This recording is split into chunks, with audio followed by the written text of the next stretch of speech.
like at the starting only, if you can pin that form, so Yes, I would that will do be that. great. So it is now connecting to the live broadcast link, and it will be shared. Yes, so I guess we can start now.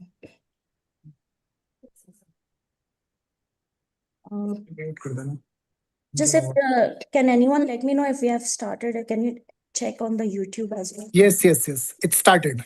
Okay, great. Thank you so much.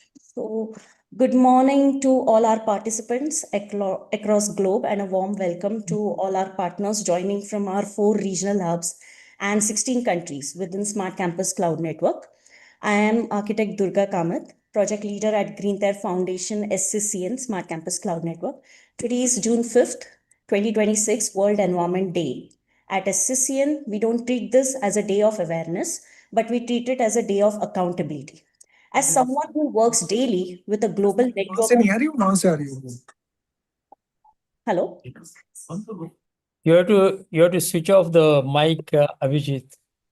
Yes. As someone who works daily with a global network of universities and manages SCCN's 4 dynamic regional hubs, I see firsthand that academic campuses are the ultimate living laboratories for the future. Today's theme, building human capital for circular economy and net zero, cuts right to the heart of our mission. True, sustainable change doesn't just require new tech or strict laws. It requires a massive, skilled workforce capable of rethinking consumption and designing waste out of our system. With 550 plus universities in our network, we are sitting on the world's most powerful engine for change, that is human capital. Today, we are here to bridge the gap between the academic potential and industrial reality. We are officially launching the strategic collaboration between SCC and Green Terre Foundation and Ciculogy, Cleantech.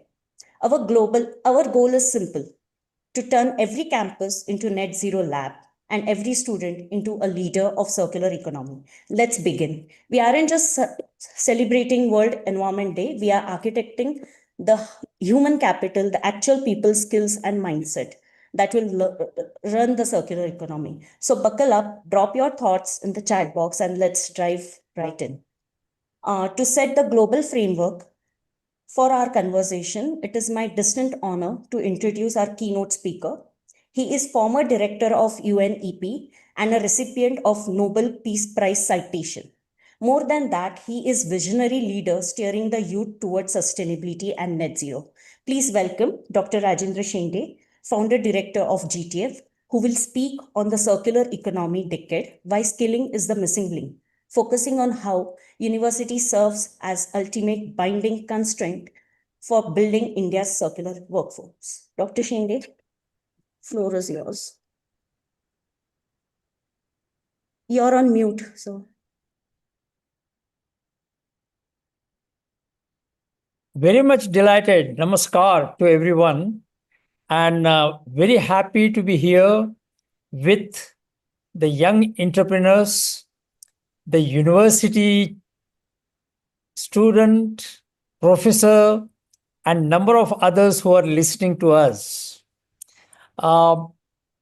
Thank you, Durga, for that introduction and also setting up the tune and the tone. Indeed, today is not the day of awareness. It is the day for action and accountability. We are already losing the race against what is happening in the nature. It's a degradation. The degradation is running faster than the actions we are taking. And it is important to see why that degradation is taking place. And that degradation has the roots in our behavior pattern. Our behavior starts from the wasteful activities, wasteful economy, wasteful principles that we have developed among ourselves. And I think we need to look inward for that. And I don't think we have to go far. we already know that you can generate wealth from waste. And the typical one, which the young generation talks, is a cash from trash.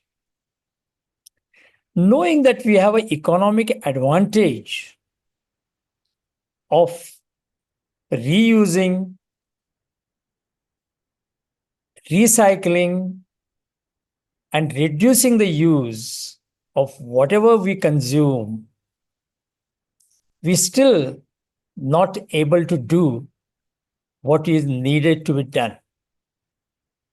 We are talking about the 3R principles: reduce, recycle, and reuse.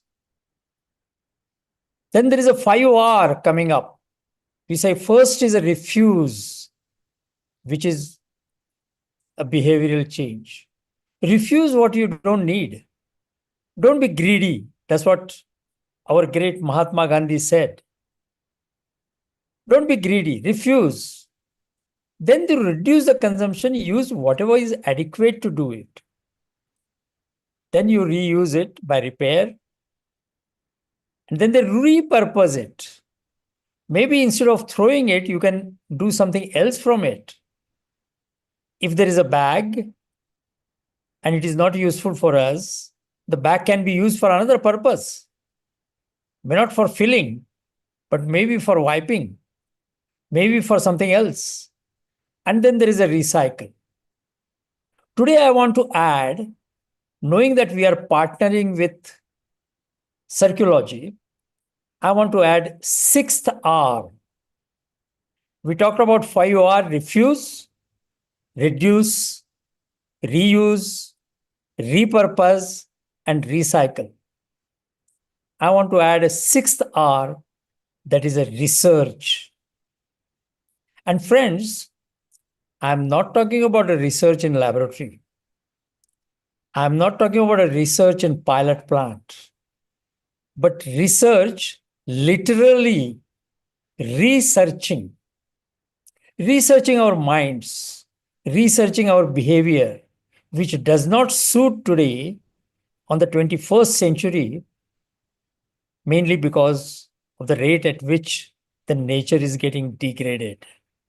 That nature is not only human beings, other animals, trees, the biosphere. And today we need that 6R research. And I feel Ciculogy is joining us, their Green TERRE Foundation and its Smart Campus Cloud Network, which Durga just explained in very short, is so important. Because Ciculogy also thinking about the waste management, not just as a management issue of setting up the policies and implementing it, but looking at it from the use of technology, the use of modern methods for making sure that we understand where really the waste is going.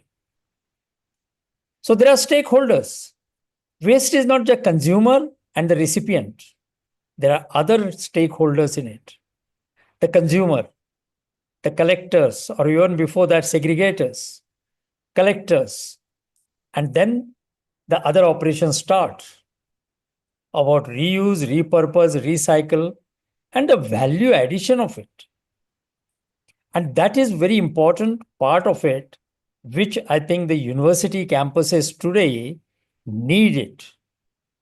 And if at all you have to use this 5R and a 6R, there is no other place suitable than the university campus. Because that's where the experiential learning take place. We have been said that campus is a living laboratory. And for the waste management, I feel that sitting with the waste garbage collector and looking at them what they do is also what is called as experiential learning. Do you remember that photograph? Our Prime Minister Narendra Modi sitting with the women garbage collectors. Nowhere in the world Any world leader has sat with the garbage collectors, and he was not doing a Photoshop, or he's not doing a photo session. He was talking to them, trying to understand what exactly they do. And this is what exactly needed to be done. But what Ciculogy is going to help us now is they are going to measure it, not just talk about it. Measure it, take a decision on which way the particular waste goes, and what kind of value we can generate. And we will hear from Ciculogy more on that. But this is what exactly we need. Unless we measure, we cannot manage. And managing is not just policy making or implementation. Managing also includes monitoring.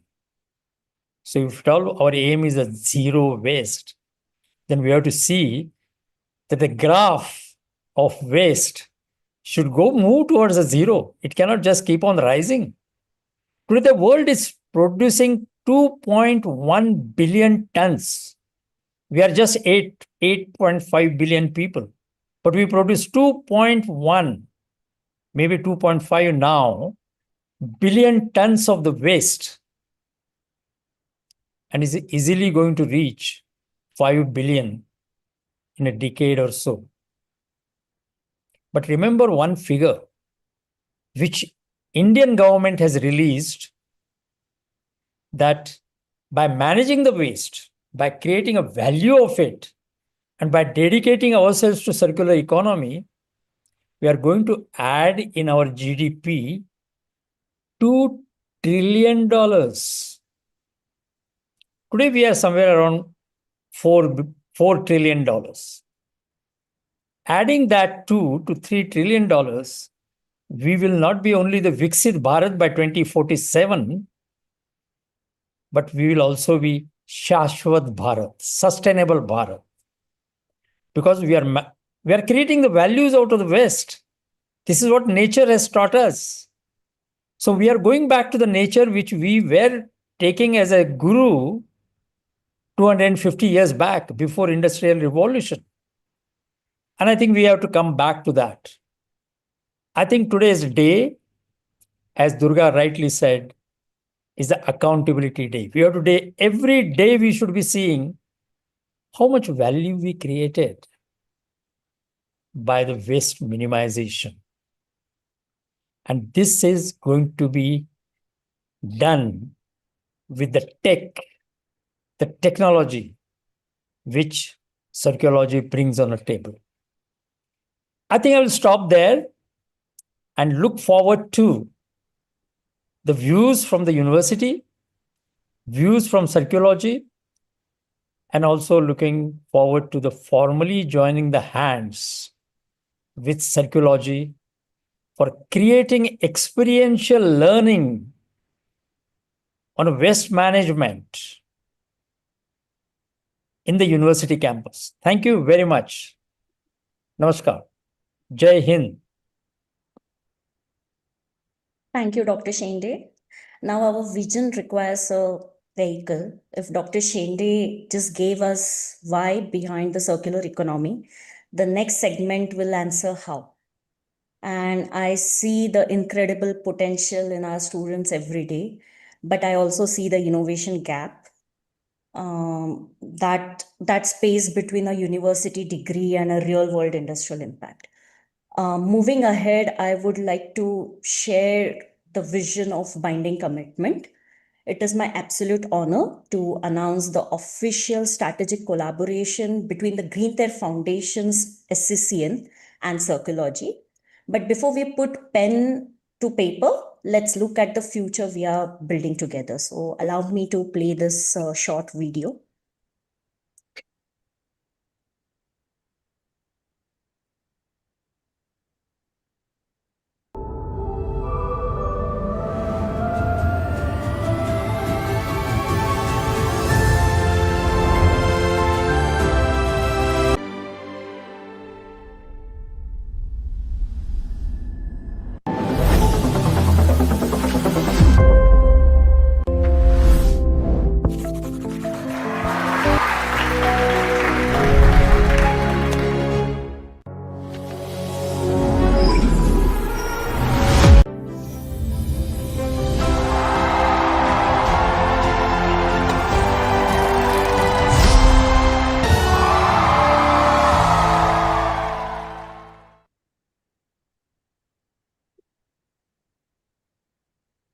Very nice. Congratulations. Congratulations to GTF as well as congratulations to Ciculogy. Thank you. So with that, I would like to now give the floor to Saim Rizvi sir. He's founder and CEO of Ciculogy Cleantech Private Limited, a Delhi NCR based circular economy infrastructure company driving sustainable transformation in waste management and resource recovery. With over 18 years of diverse experience spanning large format events, industrial operations, and clean tech innovation, he blends strategic vision with hands-on expertise to build scalable, impact-driven solutions for a greener future. So, sir, floor is yours. Thank you so much, Durga and Shinde sir. So, good morning, everyone, and welcome to all of you joining us live on YouTube, wherever you are watching from across the country. To our university leaders, faculty, and students on this stream, thank you for being here. Your presence today is a statement itself. And to Dr. Shinde, joining us live on the screen.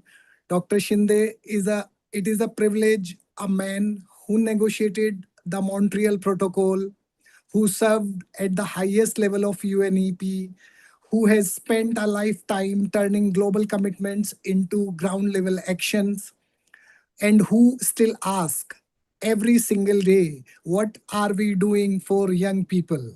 That question is the reason why we are here today.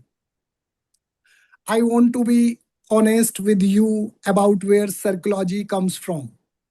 I have stood on the factory floor of an e-waste recycling unit and watched workers without gloves, without protection, breaking apart printed circuit board, which we call PCB, and we have heard that the gold, palladium, and silver is right there. Our rare precious metal are there in our devices. But the process, what we have done as in the name of the recycling, is manual and hazardous for those people. I have seen informal dump sites where families live. I have watched India's waste problem from the inside. And what struck me was not just the scale of it. What struck me was this: the people who could solve it were sitting in the classrooms, just like the students watching this stream right now. And nobody had told them this was their problem to solve.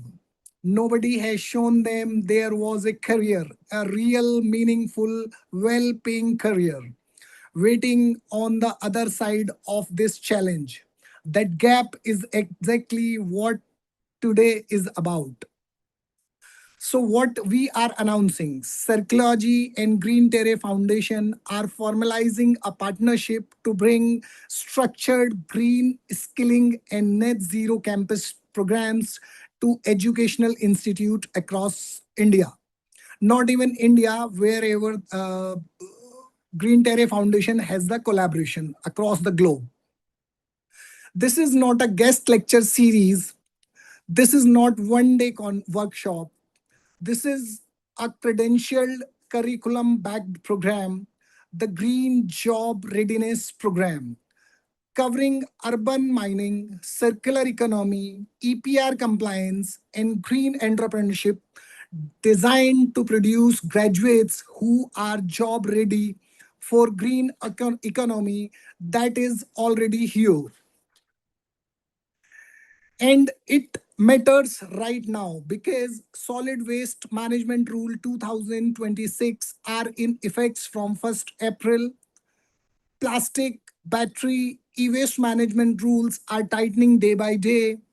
A whole new compliance and sustainability ecosystem is emerging. And it is desperately short of skilled people. For university leaders watching today, this partnership directly strengthen your NAC and NIRF sustainability scores. your UI green metric standing, and your institutional brand. A net zero campus is not a construction project, it is a culture shift. And this program is how it's begin. For students, the green sector is not the future, it is the present. Companies are hiring right now for EPR compliances, carbon accounting, waste management, and circular economy designs. The program gives you not just knowledge, but proof of practice, something real to show when you walk into the interview. For industry and stakeholders watching, when a university partner with us, it signal clearly this campus produce green economy ready graduates. It is an open invitation to recruit, to collaborate, to co-invest in building India's sustainable force. I want to close with something simple. At Ciculogy, we believe India's waste is not a burden. It is a sovereign wealth. The critical minerals sitting in our discarded electronics are the same material that will power our EV revolution, our solar transitions, our semiconductor futures. We cannot afford to throw them away, and we cannot afford to keep training young people for an economy that is being dismantled. While the circular economy is screaming for talent, Dr. Shinde and I share one conviction that policy without people is just a paper.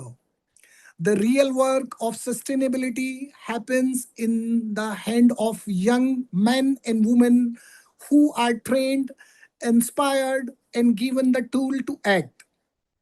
What we are bringing today is a, a pipeline of skilled, green economy ready young Indians flowing from campus like yours into the industries that will build the country's sustainable future. The path to a net zero India runs through your campuses. Thank you, and thank you for watching. Thank you, Mr. Sain Rizvi, for Wonderful. putting Wonderful, Salim. Thank you so much, sir. for providing the vision and strategy for the university campuses that would strengthen their NAC and NIRF ranking. Definitely, we would need people to work and not just the policy. With that, since we have now talked about the strategy, let's talk about the systems. And in my role, managing SCCN hubs, the question comes is how do we handle the waste? And to answer that, I'm inviting Ms. Shweta Rana, the Vice President of Ciculogy. And she's a seasoned sales and business development leader with over 15 years of experience specializing in sustainability driven solutions. She has led impactful projects in the circular economy, zero waste system, EPR compliance, and large scale environmental initiatives. Ma'am, I request you to take the floor. Yeah, I hope I'm audible. Yes. You are. Yeah, just a minute. I'll just start my presentation. Good morning, everyone. And firstly, I really want to thank Mr. Rizvi and Dr. Shinde sir for their, to throw the light, give us the glimpse and insight of what exactly we are talking about. And I just wanted to present a small presentation on net zero campuses. So here with the Green TERRE, today I really want to talk about what it really means for an university campus to go net zero and why it can't and why we can't wait for it. So the question, I mean, like, it's a very valid question that we really need to ask the universities, and also the universities must answer. Why? Because university teaches climate science, environmental, ethics and sustainability development. And yet in very campuses where these lectures are happening, in most of the cases, most of the universities, rather I would say all the universities, are generating hundred of kilos of waste every single day. And this waste ends up in landfills. which produces greenhouses and also violates the spirit of everything that is being taught in the classroom. So I mean, like, if we talk about the figures, India generates approximately 1.85 lakh tons of solid waste daily, and a campus of just 5,000 students and staff contribute between somewhere around 500 to 2 tons of that waste every day. So it won't be wrong if we say that universities are no longer bystanders, rather they are legally accountable generators. And the question is no longer whether to act, rather it is how fast you have to move, which Dr. Shinde sir also have mentioned during his speech. So before we talk about, we are talking about green campuses and all, we really need to understand what exactly zero waste, net zero mean. So we all are aware, but just to give a brief, that in simple terms, net zero means reduce everything you can, offset what remains. And for campuses, that spans three scopes: direct emissions, we talk about like generators, LPG, purchased grid energy, and indirect sources like commuting and. So India, when we talk about India's, the commitment that India has taken, that we will be net zero by 2070, with an interim target of 45 emission intensity reduction by 2030. So the campuses that has started now are ahead of the curve, but those universities or campuses that are waiting are, literally just building a liability. So why, even we are talking that campuses should be net zero. So let me just give, so there are, ample reasons why we have to be net zero, but I just want to highlight six reasons. And these reasons speaks directly to the KPIs your leadership cares about. So one is the regulatory compliances. As we know that solid waste management rules have now, amended and have become more stricter. So plastic waste, battery, electronic waste rules carry direct obligations for the campuses as well. And non-compliance is not a future risk, rather it is a present financial exposure. Second, of course, the ranking part. We know these institutes like NIRF, NAAC, QS Sustainability, UI Green Metrics, etc. All now are scoring sustainability. So your ranking isn't just about research output anymore. Rather, green campus performance is the published weighted number. Third is the financial efficiency that we talk about. So on-site, for example, on-site composting, biogas recovery, MRF revenue. So all these things reduces the operational cost and avoids the compliances. For the polluter pay, penalties, the compliance issue which the polluters have to pay penalties for. So this is just not a cost center, it is a cost reduction strategy as well. And of course, green jobs and placement. So the green economy in India's is next employment frontier. So institutions that embed sustainability today will have to, will have a measurable placement edge tomorrow. And of course, the innovation and entrepreneurship that we talk about, a net zero campus is like a deep, live tech lab. So your waste team becomes startup problem statement and your students becomes founders. And of course, brand is definitely, is there a certified zero waste campus, or net zero campus is a differentiator in a market that is, rapidly demanding sustainability credentials from the students, research funders, and of course from the industry partners as well. So as we talked about the ranking thing, so ranking are just, no longer about the work published, as we said. Rather, sustainability is now a scored, weighted, and a published matrix.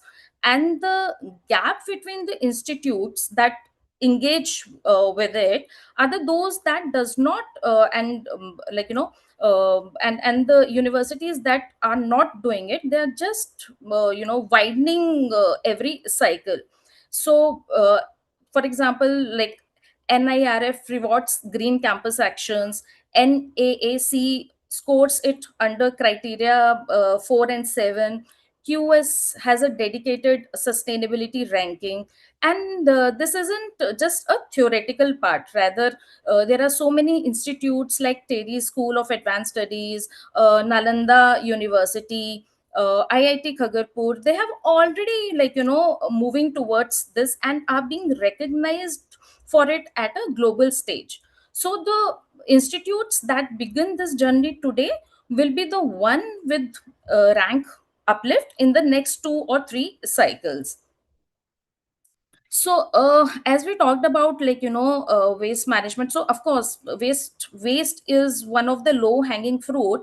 And with so many the amendment which has come up in 2000 April 2026, it's very important to understand these rules.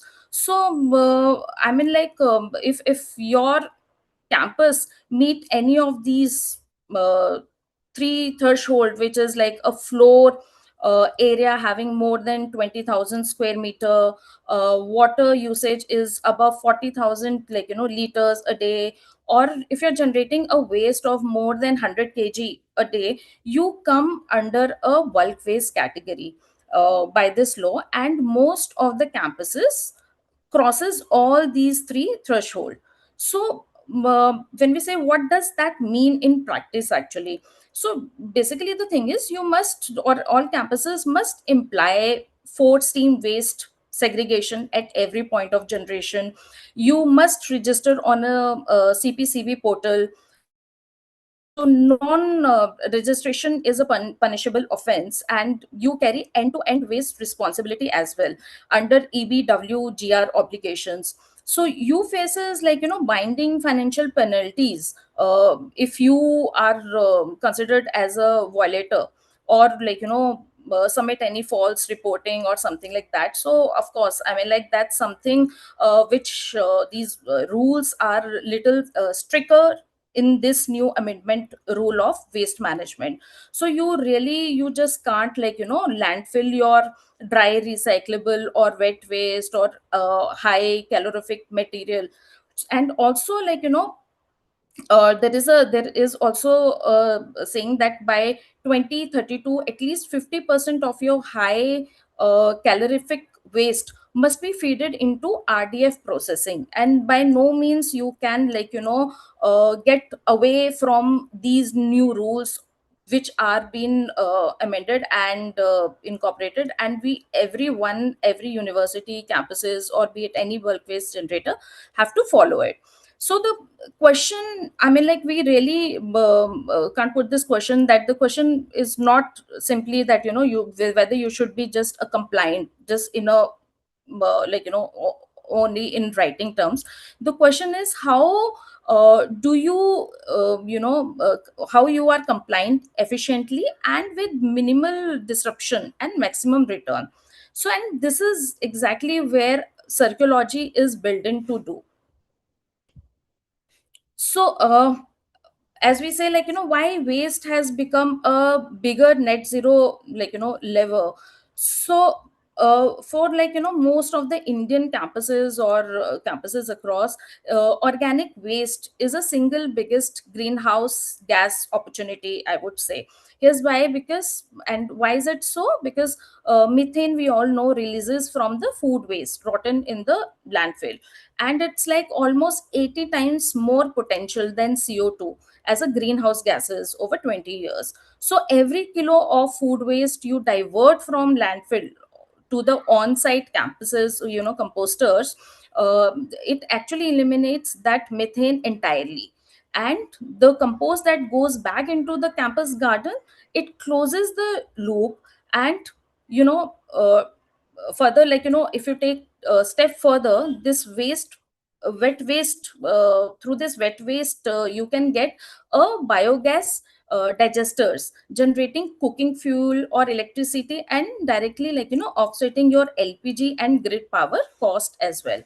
And plastic waste channeled through MRF keep it keeps it in the economy and fulfills your EPR obligations. Electronic waste from the labs, IIT, route to an authorized recyclers, prevent toxic contamination.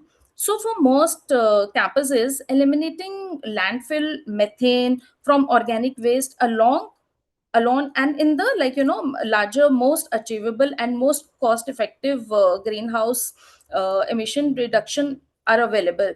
So you don't need to start with the solar panels. Start with your waste bins first, which is segregation, I would say. So we one of the common thing that where we stand or how we can achieve this. So the answer is clearly divided into four phases of roadmap. In the first, which is environmental, I would just yeah. So I mean, when we talk about these solid waste management rules and how we can achieve this thing. Most important thing which comes into the mind is what will be your campus will be achieving. So the outcome are real and these are measurable outcomes. So for example, like zero landfill methane, biogas ROI within 4 to 5 years, recurring income from the recyclable, improved NIRF and QS scoring. Students who graduate, will be placement ready for the green economy. Net zero directly delivers to the environmental, financial, and reputation return simultaneously. So these are some of the key things which a campus can achieve when we call ourselves a net zero campus. So talking about the net zero campus roadmap, so there are few stages. Precisely what we have covered here are the four phase roadmap. So in the first 6 years, it's about assessment and registration. So we conduct a full waste audits across all four streams of waste. Establish your greenhouse baseline, complete all your CPCB registration, help you designate a sustainability officer. So there is no infrastructure, so no infrastructure spend yet. It's just it's just a basic thing that is required during the first phase of this roadmap. So which takes approximately 1 to 6 months. And the second stage is let we move to segregation and compliances. So four steam bin across campuses, on-site composting or the biogas infrastructure, EPR tie-ups for the plastic and electronic waste, and the staff and student training is what we generally cover under this. And it's a operational transformation that happens in the second stage. So the third stage of the roadmap is it is optimizing and innovation and in creating some kind of innovation around. So for example, digital CPCB tracking goes live, the green job curriculum is launched, solar rooftop is commissioned, and the campus startup incubation pilot begins.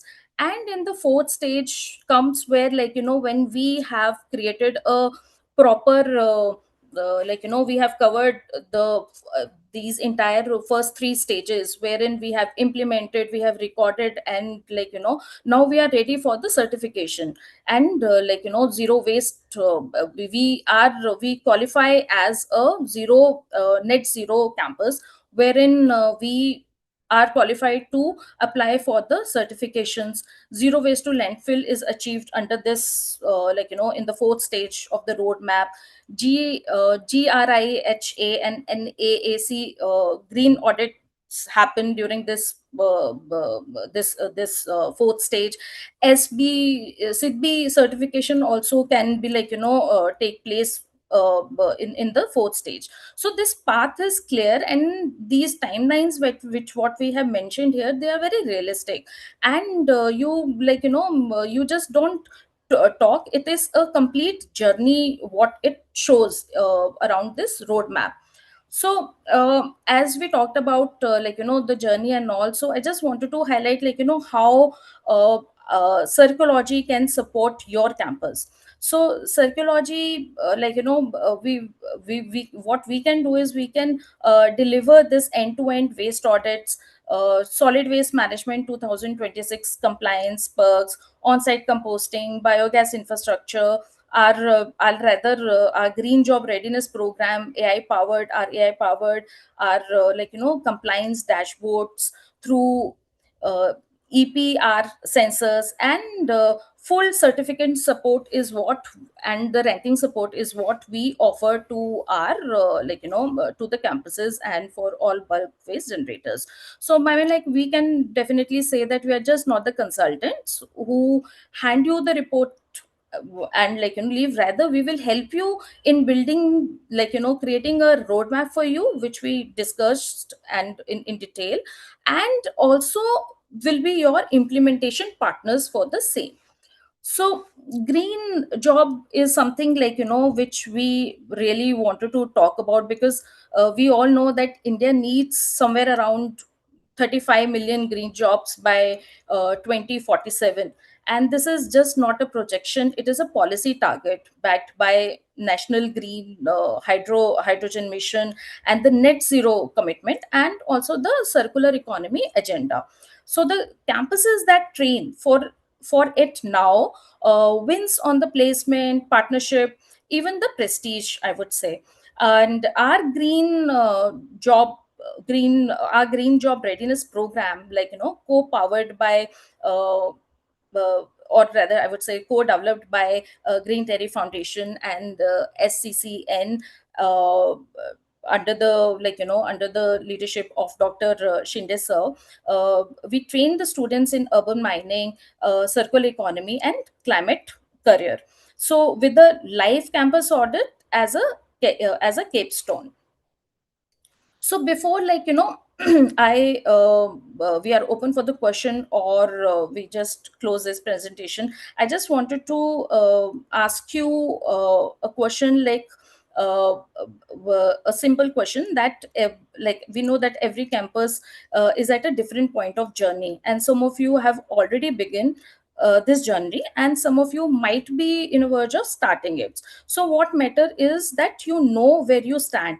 And for that, we really wanted to understand. We have created one survey form which is pinned in the messages. So this 2-minute survey form, we request everyone to fill it, so that we understand your journey and we can help you out, how we can help you in your journey, how can we be part of your journey.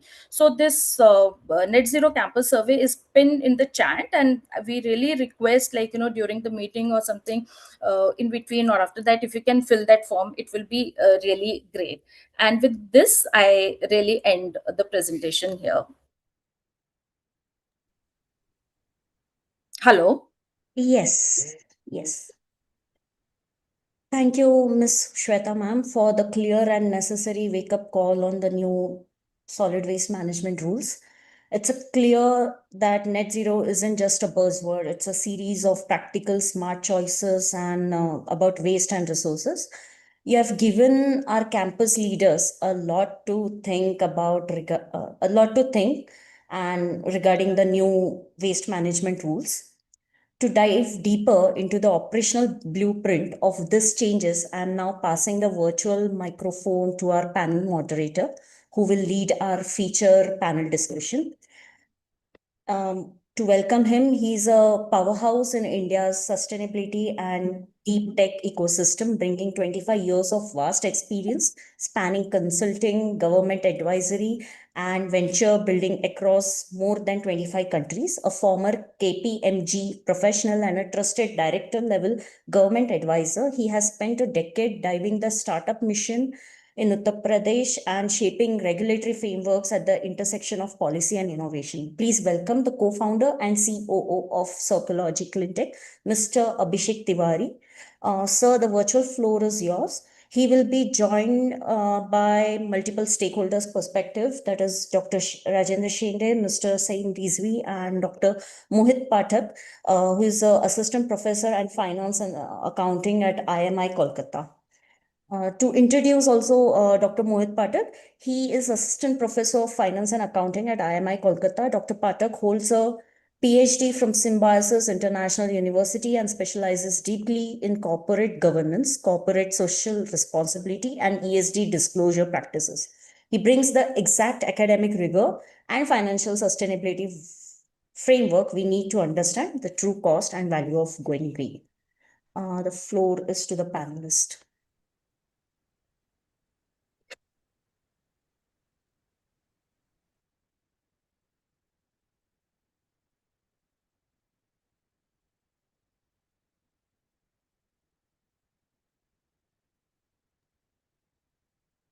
Hello, Mr. Abhishek, are you there?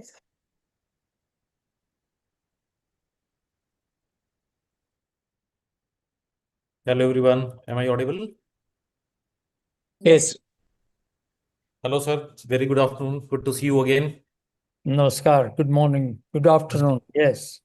नमस्कार मोहित जी, आपसे पहली बार मुलाकात हो रही है। बाकी तो सब मुझे पहचानते हैं और मैं सबको पहचानता हूँ। So it's great to have all of you here and thank you once again Dr. Mohit for accepting our request and being part of the panel. I think this panel is not just the gathering of three experts, but I would say this is the entire ecosystem.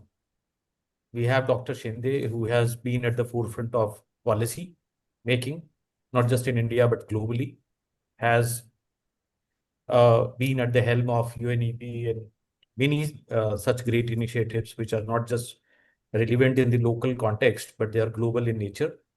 We have Dr. Mohit Pathak, who is walking at the intersection of ESG accounting, financials, and I think that is the most important part because as we say, what you cannot measure, you cannot, manage. So I think measurement of the environmental impact is the most important thing. And then we've got Mr. Saeem Rizvi, who is our third panelist and my fellow co-founder. I think, apart from having the policy and academia and now having somebody like Saeem, who has so enriched in-depth experience of electronic waste industry and the recycling industry. So I think it makes a lot of sense to have him because he is somebody who has been into the trenches and has learned a lot of things from the floor of the factory rather than, people like us who have been on the policy front side. So again, I would like to welcome this entire ecosystem of policy making, academia and industry, and would like to start the panel discussion. So my first question to you, Dr. Shinde, is that when you helped exactly phase out the ozone depleting substances across 197 countries, what do you think is stopping the Indian university campuses from doing something which is far simpler, which is managing their own waste and reducing the carbon emissions? Because universities are not just a small institutions, but there are 5-10,000 students are also studying, and the overall, the carbon emissions and the overall environmental impact for any university, for that matter, is huge. So I would love to understand your global perspective that what exactly is stopping them and why we are not moving ahead at a pace which we should have. Over to you, sir. Good question. Can you hear all of you? Well, yeah. Yes, So sir. that's a good question. That question just resonates many other questions people ask. We were having a grand success in ozone protection, ozone layer protection. We succeeded in protecting it, which at one point of time, we thought that is impossible. But we did that. And today, we know not only did it, but we continue to protect it. So it's a sustainable success, not just success at a point. So people keep on asking, we are successful there, why we are unsuccessful in climate change? And now you are asking, if countries were successful, why not campuses? I think the answer lies in and because I was a global head of implementation of that Montreal Protocol, dealing with more than 146 developing countries and more than 34 developed countries, the answer is networking, partnerships, associations. Today, we have so many associations. We have so many partnerships, which every university displays that we are so many partners in the industry, so many centers of excellence doing the job. But did you see any time that one university partners with another university to get the job done? I think universities are working in silos. And working in a silos is not going to solve the problem. My task, after understanding, because before taking the United Nations Environment Program Chief for Ozone Action, my job was in Tatas. And I respected the Tatas from that point onwards. They taught us that sharing the information is more important than generating the information. And that's what we are not doing it today. Now, Dr. Mohit Pathak will agree with me that he comes from the Management Institute. How many management institutes are talking to each other to deliberate to solve their existing problems? Everybody wants to get the ranking, NIRF. And I know how the cutthroat competition is because I'm the insider of NIRF. So the answer is form networks. So if at all we have to do a net zero, we have to start a net zero networking of the university campuses. And that's why we call it Smart Campus Cloud Network. Cloud is getting together. You get together, then only you will have rain. The cloud, the droplets are not moving around in the space. They coalesce together, and then you get the rain. And this is what we need to do. It's easier said than done. But that is what is lacking. That answers your question, Abhijit. Thank you, sir. I think that was an eye opener. And somebody like me who has been working very closely with the universities, all I can say that you are absolutely right. They have actually sentenced themselves to a solitary confinement, I would say, avoiding all kind of networking, and at best they do competition rather. So I think if they wanna compete amongst them on the objective of lowering the carbon emissions and fighting the climate change, I think that would be a real competition to come. Moving on to Dr. Mohit, Dr. Saab, you have done a lot of work in research on ESG disclosures. So I would like to, ask a question in a very holistic way that if a university were to be a listed company, would its sustainability reporting survive the scrutiny, whatever they are doing today? And also, if you could answer what sir said about the networking, from the accounting and from the economics point of view, purely, if the universities come together in a kind of, I'm just trying to assume a scenario, will that make a difference in terms of the overall ROI perspective? Over to you. Okay. Yeah. So if you talk about assuming that universities act as a listed company, will they survive? So my honest answer will be no, not exactly. They will not be able to survive, right? So if we apply the same standard that investors or regulators expect from listed companies, so universities will probably struggle. So the The challenge is, or the problem is that not the institutions are doing nothing. They are doing many things, but they are not measuring or documenting or reporting their initiatives, right? So there's a lack of systematically reporting these initiatives that they take. So many campuses, many universities, institutes across India, across world have initiatives related to energy conservation, waste management, water harvesting, inclusivity, right? So the problem is that they do not report, and if they report, it is more qualitative in nature rather than quantitative measures, right? So that part is missing, which makes it more difficult for universities to survive this scrutiny, right? So like as a from ESG or ESG perspective of I'm a stakeholder, I can ask questions to universities like, what is your carbon footprint?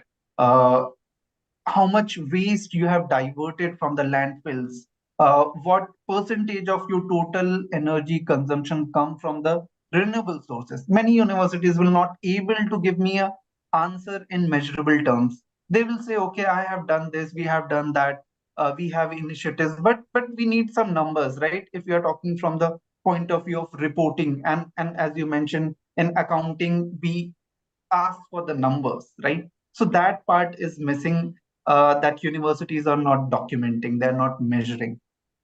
So it will be difficult for many institutions to provide audited data on these questions that can be asked.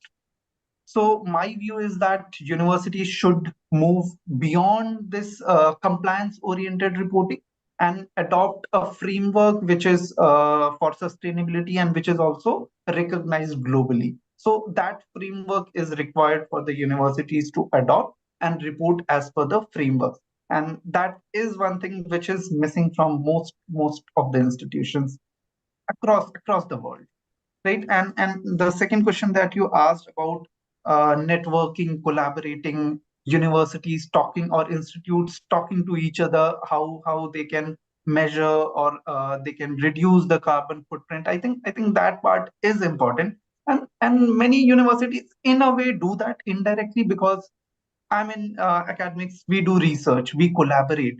And someone who has done research in ESG, we collaborate with other universities, with other institutes, uh, for this research, but that is mostly industry oriented, right? So that part is, I think, missing, because we are not talking about the universities, how they can manage their carbon footprints or something. So I think, yes, with networking and with a clear vision of making India this achieve this net zero vision of 2070, I think that part will be very important when we start collaborating, networking, talking about how universities can be one of the emerging leaders in this field and act as someone who can guide the industry as well, how this vision can be achieved. So that's my answer to your question. Thank you, Dr. Mohit. I can't really stop asking you a follow-up question on that, because this is such an interesting topic. I asked you the question that would they survive the sustainability reporting? And your answer actually gave me the idea to further, move into the depth of this question and understand one more aspect of it. That, let's say, it is not just the sustainability reporting, and I'm quoting and highlighting the word reporting. If it is not just the reporting, and considering you are a financial person, can there be a model where we are able to, and many a times universities don't see as a monetarily rewarding activity, and which is why they are not very much interested. Can there be a financial model which has an appropriate ROI for such an activity? If not from a networking perspective, only as an individual university coming up with a kind of financially rewarding model, which is very well implementable. Yeah, so the answer to that is that if we talk about ROI, it is not immediate. In sustainability anywhere, be it universities, be it corporations. So the ROI is not immediate. We can have a framework where we talk about long term, 5, 10, 15 years. The ROI will be generated at that point of time. So right now, anyone, be it universities, be it corporates, they consider sustainability initiative as something as, okay, we have to spend so much money, so much finance will be required for such initiative. Like, for example, if I have to install solar panels, finance will be required, right? You will get benefit not in a shorter period of time, but in a over like 5 to 10 years across time, you will get some benefit out of that. So I think model can be developed, and there can be certain models which can measure the ROI. But again, the answer is it will be a long-term process, right? In short term, you will only most people see it as a cost. Absolutely. Thank you so much. I think we have touched upon very well on the financial modeling aspect, and now I would like to bring in Saeem on this particular note because he represents industry, and Saeem, from your vast experience of managing the recycling operations and hiring people, so from skilling perspective, do you think that the enough skilled resources are coming into the market for the industry to consume upon? And if not, then, what are the gaps which a university textbook is unable to pass on to the students so that they, once they come out of the college campus, they are readily employable and deployable? So, great question, Abhishek. The major problem, what is there, that the skill manpower is not easily available in terms of when we talk about the recycling. Many people think that the problem relies in the collection network, which is relies into the informal sector. But the actual problem, what you and me used to discuss, is that the actual problem is with the recycling end. The real problem is when we recycle the product, we are not able to extract, we are not having those skilled manpower who can recycle, who can extract the proper uh, product out of our waste. So if I'll talk about PCB, printed circuit board, there is a big problem that we are only able, from the bare PCB board, we are only able to extract copper. But we have gold, we have silver, we have palladium, we have platinum in the bare board also, which we thought that it is just a synthetic board. Only 18% from the copper we recovered from it, and rest will be discarded. So when we have to have the right people, right technologies who can work on this and extract the proper material. Real man force can come from the university because they are the future of the country. We are trying to build that man force who will not only talk about other jobs but as well as the green jobs. So yes, this can be passed on to the university as per our curriculum, as per our joint efforts. We are trying to give these curriculums to the students who is available in the university campus. Thank you so much, Saeem. Moving to Shinde sir, uh, sir, one question I always had in my mind, that in a university's sustainability lifeline, what is that one moment which makes the institution stop treating sustainability as a kind of optics and start treating as an obligation, or maybe more than the obligation, where they really feel committed? Because until unless the commitment from the management not coming down to the operations team and administration, till then nothing substantial can be achieved. So what is that uh, sweet spot or triggering point where do you think that things will or can start moving? Uh, you are asking me? Yes, sir. Okay, can you repeat the question, please? So my question is that in a university's lifetime, what is that one moment comes where they stop treating the sustainability as an optics topic and rather they become serious and start chasing something, maybe from an obligation perspective, maybe from branding perspective, or maybe from societal commitment perspective. But they become serious and they say that no, this is something which as a university or as an institution, we have to take it forward. Yes, yes, understood very well. Uh, I think it is a question which I keep on encountering whenever I visit and talk to vice chancellors, the chancellors, and other people. I have come to the conclusion that unless that moment comes, that those at the helm of the affair of the university come to know that there is an economic and environmental advantage, and the economics and environment go together, that is the time when the sustainability will come on the top of the list. Probably let's look at the economic advantage first. Let's take a solar panel, which Mohit was discussing. It does cost in the beginning. You require a capital cost. You require upfront money to do that. But then vice chancellors would like to put that money more in establishing centers of excellence with maybe one of the great industrialists rather than putting a solar panel, because that gives him an NRF ranking, whatever it may be.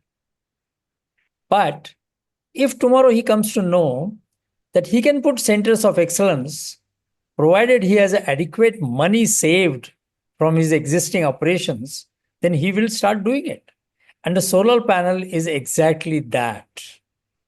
Now the question comes, where the upfront money comes from.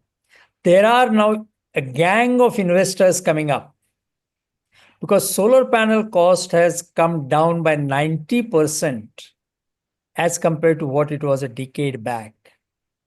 So the investors are coming, saying, take this money. Whatever you save from the solar panel, give us a 50% back and return the money. So there is a financial model coming up. And some of the universities are using it. But that model is not spreading fast because universities don't talk to each other. That's what I was talking about in my first answer.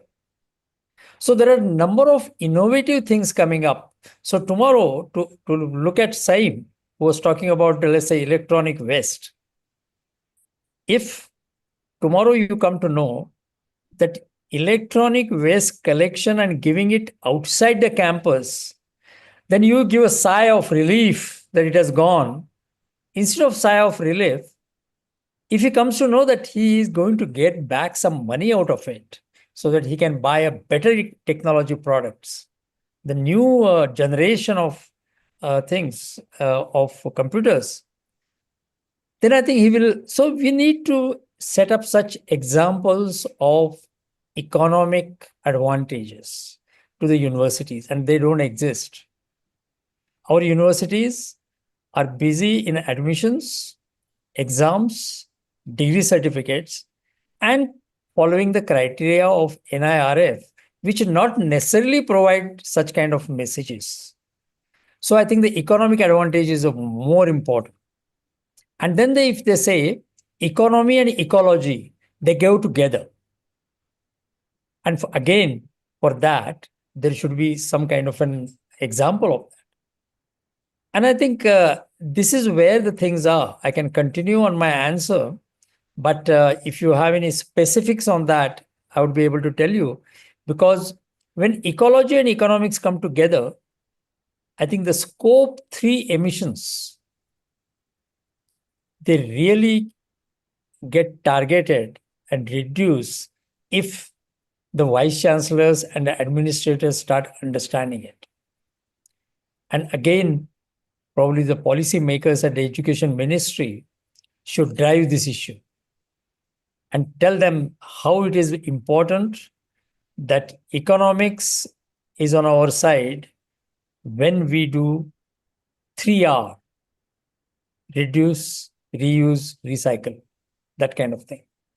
And I think if at all we develop such kind of case study models and present it, and that case study model should not be theoretical.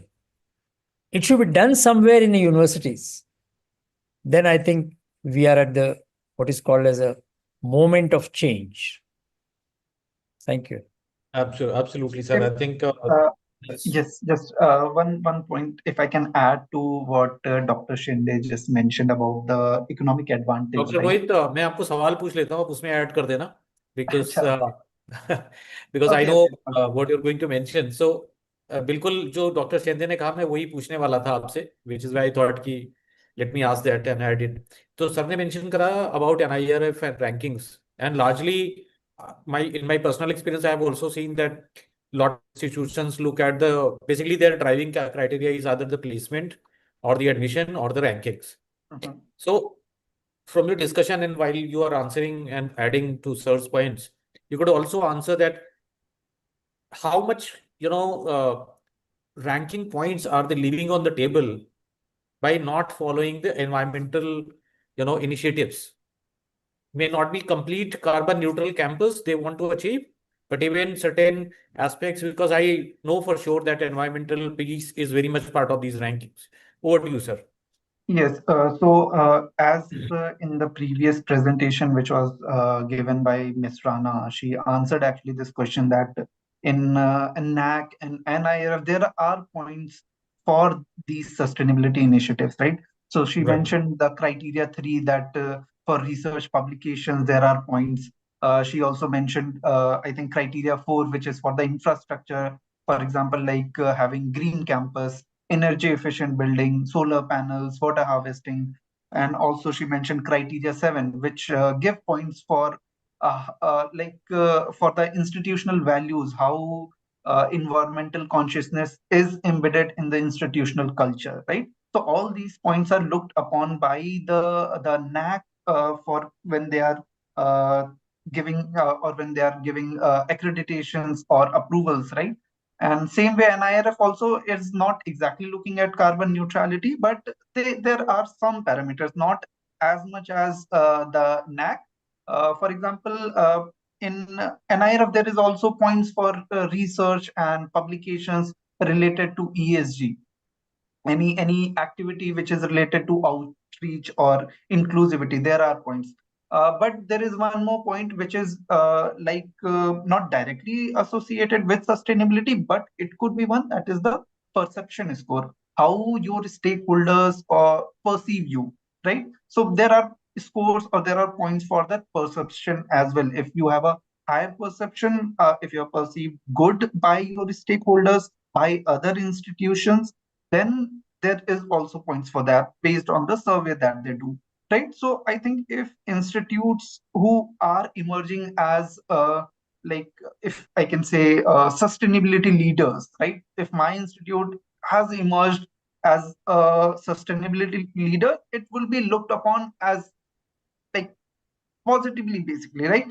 Everyone will know, okay, there is an institute in Kolkata which has emerged based on the sustainability initiatives that they have taken. So my point will be somewhat higher because I have this advantage, right? So yes, these things have to be considered, and I think here the campuses or universities institutes are some way leaving these points which can be gained and which will help them in their accreditations, in their rankings.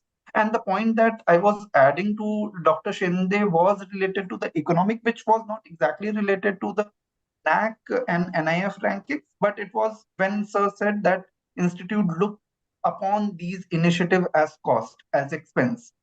The answer is basically they have to look all these initiatives as investment. And for investment, we need finance. So there are options. I think Sir mentioned that finance is required, right?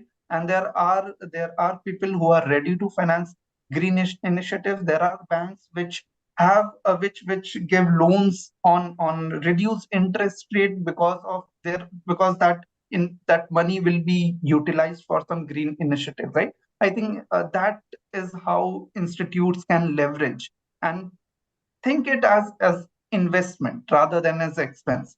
And Sir also mentioned about the case study where I think in case studies, basically, we can also give our students a model where they can calculate. For example, in finance, we have NPV calculation, IRR calculation, payback method is there for calculating the returns on the investment and how many years it will be, the amount that was investment will be recovered, right? So all these things, there can be a case study which can be developed by institutes, and a student can practice and calculate and see if an institute takes some invest some money in green initiative, in how many years they will get back their money, how much uh, returns they can generate from that particular investment. So that's what I wanted to add to Dr. Shinde's point.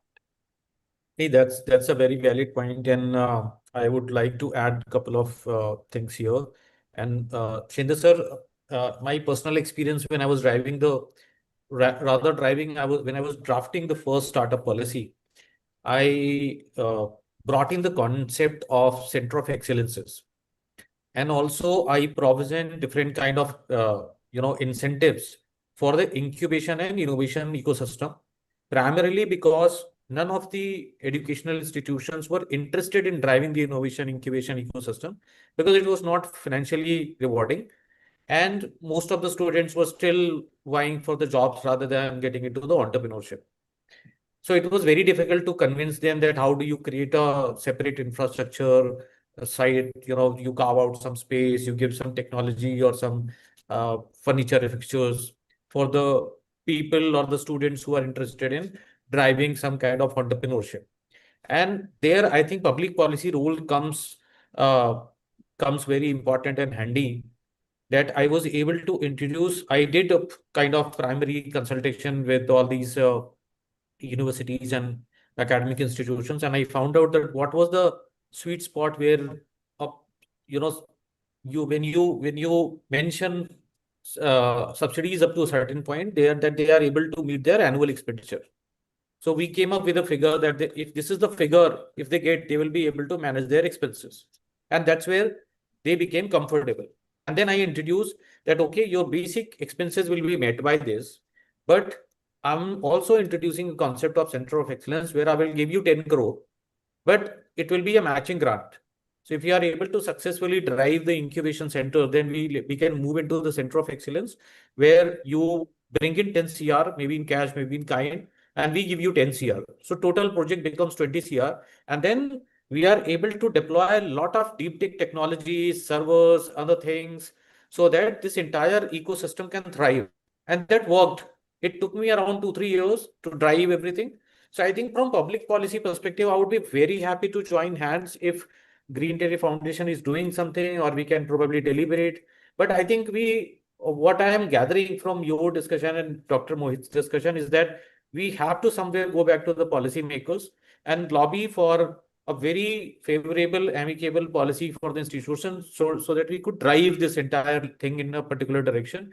Because leaving this entirely on the institution to carve out the expenses and meet all the goals and things, I think that will take a lot of time and behavioral change in the long run. Moving to my next question is basically from the university perspective, that Ciculogy is built on the conviction that waste is going to be the sovereign wealth. It is. And especially the electronic waste. There is so much of wealth hidden inside it. So what do you think is one thing that campuses are throwing away today and that they are going to re-get in years? Because, when we say waste is value, but they are not valuing the value enough.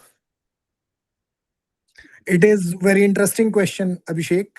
So in single word, my answer is data. Most people assume waste is physical, plastic, paper, or electronics. I believe the most valuable thing campuses are discarding today is data about consumption, behavior, and resource flows. Every device purchased, every meal wasted, every kilogram of material discarded generates information. Today, much of the data disappears unnoticed. 10 years from now, organizations will complete not just for resource, but for intelligence about resource. The institutions that understand their material flaws will be more efficient, more sustainable, and more resilient. Those that don't will be operating blind. In 20th century, wealth was built on natural resources. In 21st century, wealth will be built on the ability to understand, recover, and circulate those resources. That's why I often say waste is sovereign wealth, but only if you know where it is and how it moves. Over to you, Abhishek. Very Thank you good. so much, Tim. But I Very think, good. yes, sir, Thank you, sir. you want to add something? No, I just wanted to say, well said. And I think we we need to understand the parameters of wealth management. True, I, sir. True. I have a number of friends nowadays with Strait of Hormuz changing the wealth every day. Yeah. I think we have to say that I think the wealth management and the behavioral change management need to come together. Then only we will be able to recover whatever we are wasting. And I think that is very important. I As remember per one thing that many times, one point I want to make it now, you are given a floor to me, Abhishek, Abhishek, sorry, that, there are two types of waste, visible waste and non-visible waste. And I think we are not yet fully understood that.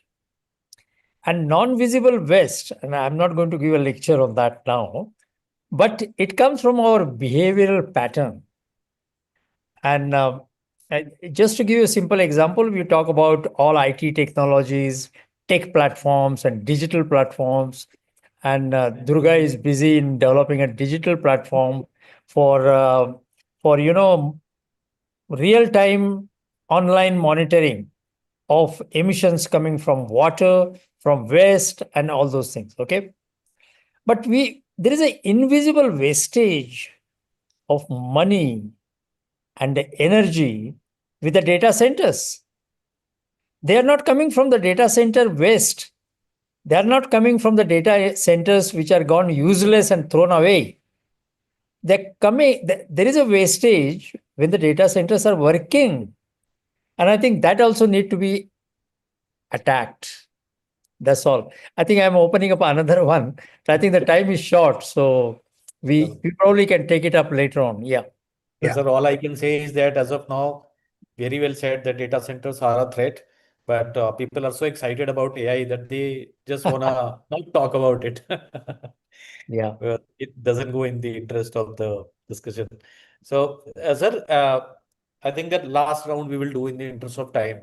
So, if a vice chancellor is watching right now and says to you that Dr. Shinde, you have limited budget, limited bandwidth, and a board that is not even convinced about the sustainability initiatives, what is that one single small thing you will say that okay, take this step, and then you will be able to move forward? So, what is the first gear which they can put in without getting into it, themselves entangled into administrative procedures and top management buy? I think my answer would be, I may be repeating it. My answer would be that particular vice chancellor should present to the board a case study or something which has happened. And I think we have some ready-made hypothetical case studies that whatever you invest comes back in about 3 to 4 years of time. Right. And I think that is convincing enough for the board to say that, okay, go ahead. Because 3 to 4 years of return of investment is something fantastic. Whether it is something to do with the setting up a sustainability department or solar panels or the windmills or the waste management is something great. Just to give you an example that I'm not talking in the air. I mean, I have been talking to, I don't know how many vice chancellors since I left my job in United Nations. Uh, Look, we keep on talking about a scope 3 emission, right? And scope 3 emissions is one of the examples given is the food which is being bought into the campus. and the transport. And those are the scope 3 emissions. Absolutely. What the particular university is done is that they started making their own vegetables. Now you'll see where the space will come from. Well, you take it on a lease. I asked this question to the vice chancellor that everybody doesn't have that. He says take it on a lease nearby, because most of the universities now are on outskirts, and nearby there is a land. So grow your vegetables, bring it there. Maybe you can bring it by the muscle power bullock cart or something, or with the small distances, and you reduce your scope emission. So there are ways of thinking in a different way. But the trouble is our education system is busy with admission, examination, paper leaks, and also on textbooks, which need to be changed because the new things are coming up. AI chapter need to be included, and those kind of things. So there is hardly any time for that. But I had some kind of a suggestion with the UGC that whatever the grant they give it to the universities, part of that grant should be kept for sustainable initiative. Get convinced and then deliver the rest of the grant. But anyway, that is another subject. Thank you. Thank you, sir. Dr. Mohit, the same question I would like to ask you again, what I asked Dr. Shinde, that what is that one thing in the education system which needs to change to produce graduates who are genuinely green economy ready from the skilling point of view? Okay, so basically, I believe that many of our students know what is ESG, what is climate change, what is circular economy, right? They have learned about it, but they do not actually know how to apply these in various disciplines that they are interested in, as in someone who is interested in accounting, finance, marketing, operations, HR, right? So the practical, how they can uh, practically do this in their domain, they are not aware. So one thing that universities need to do is, and that we do here at my institute, is we not only offer ESG as something as elective, we try to embed ESG in each of the courses that they study, right? So if a student is studying a subject of accounting, so at some place we will embed the ESG component, where we will be teaching how ESG, or how something related to ESG, any term related to ESG, or any number related to ESG is represented in, let's say, annual report of a company, right? So we will tell them how ESG can be used in accounting, same way how ESG can be used in HR, in marketing, in operations, right? So that I think universities need to do, instead of offering something as elective, they should embed this ESG in the core curriculum. Sure, sure. So, thank you so much. I think that's very important what you mentioned, that let's be practical, and let's, rather than teaching the kids ESG as a paper or as a curriculum, let's introduce the ESG as part of the, uh, spicing up every single subject and curriculum, so that they are not just reading as a theory and passing the exams, but they are learning in a very kind of pragmatic context. Coming to same, and I think this would be the last question of the panel, uh, to try to sum up the kind of journey which we have been talking through from the academia policy, and now we'll be taking one last step towards the industry inside. Is that same? What do you think is the actual cost of starting a net zero journey for a campus? And what is your experience in Ciculogy has been so far?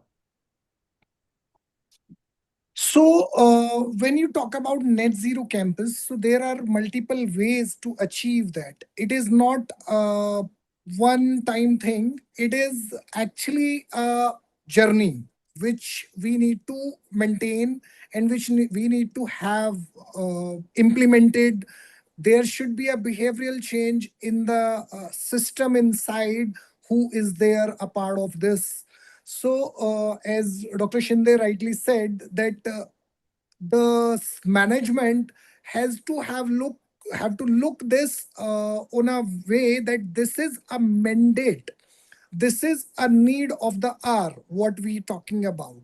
So while we are going forward and implementing these initiative, whether it is it's not just having the solar panels on the roof, it's not just having the dustbins in place, it is the behavioral change which we need to fuse in to the system, to the students, to the faculties, that yes, when we go abroad and we saw that the people who is walking on the road or studying in the campuses, they carry their waste into the hands to discard it into a bins, they wait that.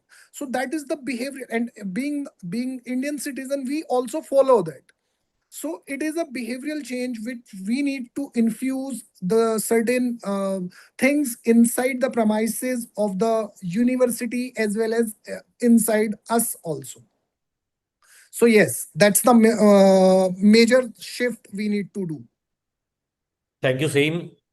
So we are at the end of the panel discussion, and I am superbly delighted to be part of this entire discussion because from all three of you, we have got three different journeys from three different lenses. But the conclusion has Sir been wants just to one. say something. Yes, Yeah, yes, sir. I want to make a. I thought you were going to take a round, so you'll come to me. But it doesn't matter. I will.